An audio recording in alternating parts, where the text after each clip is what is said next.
que pretenem sobretot és difondre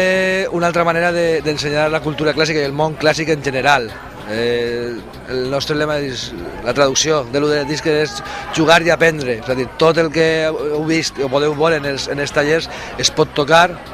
tot té una base científica molt important, hi ha un treball d'investigació molt important i el que intentem ensenyar és